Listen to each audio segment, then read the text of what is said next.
Vitaly Laletin versus Devon Larratt. I think Devon had a better chance of becoming the left-handed world champion than he did the right-handed world champion. On paper, Vitali is the favorite. If I had to bet money, I would probably have to bet on Vitali. But betting against Devon, all Devon has to do is pronate, slip, strap, pronate, hold on for dear life, resist, and then come forward. It only takes 1 or 2 times for Devon to do that, and the rest of humanity will fade. I think Devon's level is higher than he's ever been, so on paper it's Vitali, but my prediction is 52-48 Devon.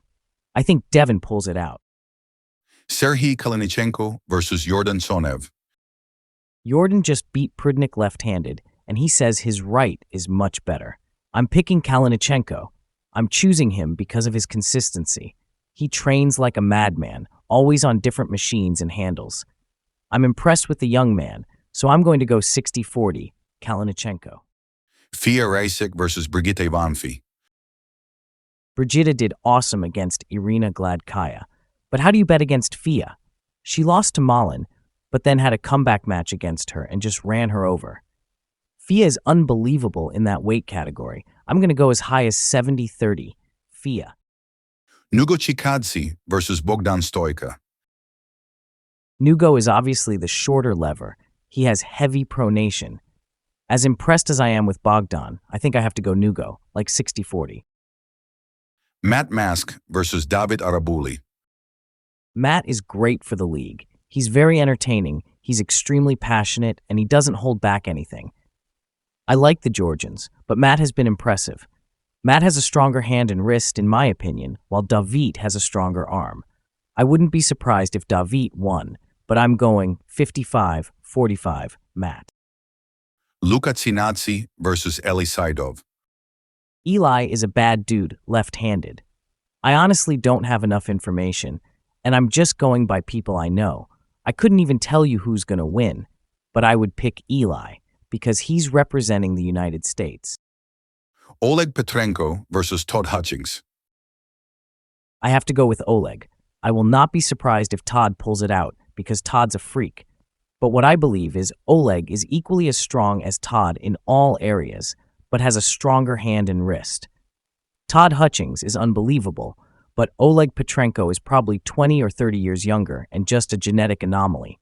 He's a freak. Look how thick his hands and wrists are.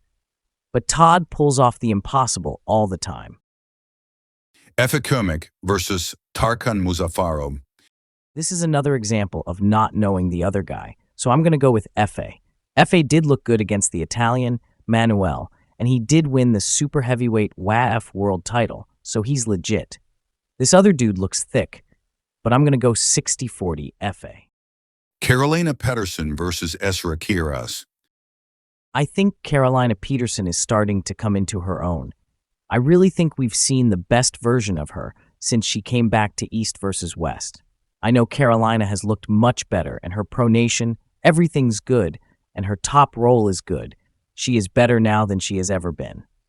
So I am picking 55-45 Carolina Peterson. Vladislav Krosvskis versus Alexander Telotnik. Vlad the Destroyer is very impressive. I've been hearing so much about this manifester kid being ridiculous. So if I went by that, I would say the manifester guy. But I'm going to go 55-45 Vlad, just because I've seen him. I don't know the other guy. I've seen Vlad, and he's extremely explosive, with a super strong hand and wrist.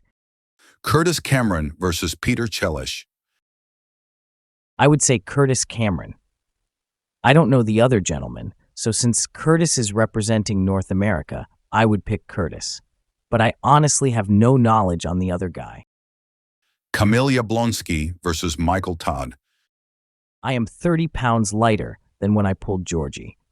I am down to 125 kilos now, but I feel great. I perform better when I feel better, and being lighter gives me extra confidence because I know my strength is better than it was, and I am in better cardiovascular health.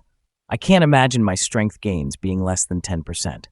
I've changed some lifts. For example, I recently did a 240-pound pronation back pressure hold for 15 seconds. All my efforts are focused on training pronation gauge back pressure. If I'm successful in this match in 8 days, and for whatever reason I don't get to pull Levon in June, I will never ask for the match again. I'm going down to heavyweight. Assuming I'll run over Kamil would be a mistake. I am taking this match as seriously as any match I've ever had in my life. I think he's a huge threat. Kamil is very dangerous and powerful. Probably raw power, one of the strongest guys in the league.